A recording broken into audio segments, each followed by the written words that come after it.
নির্বাহী বিভাগ থেকে বিচার বিভাগ আলাদা করা সংক্রান্ত ঐতিহাসিক মাজদার হোসেন মামলার রিভিউ আদেশ আজ। প্রধান বিচারপতি সৈয়দ রেফাত আহমেদের নেতৃত্বে ৬ বিচারপতির আপিল বেঞ্চে এই আদেশ হবে। ১৯৯৯ সালের ২রা ডিসেম্বর মাজদার হোসেনের মামলায় বিচার বিভাগ আলাদা করার বিষয়ে ১২ দফার নির্দেশনা দিয়ে রায় দেয়া হয়।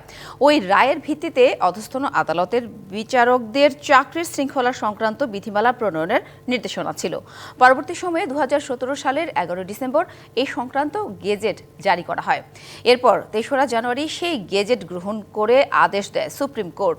২০১৮ সালের ৩রা জানুয়ারি আপিল বিভাগ নিম্ন আদালতের জুডিশিয়াল অফিসারদের আইন মন্ত্রণালয়ের অধীনে ন্যস্ত করে আদেশ দেয়। ওই আদেশকে পুনর্বিবেচনা চেয়ে আপিল বিভাগে করা আবেদনের শুনানি শেষ হয় গত ২৭ জুন।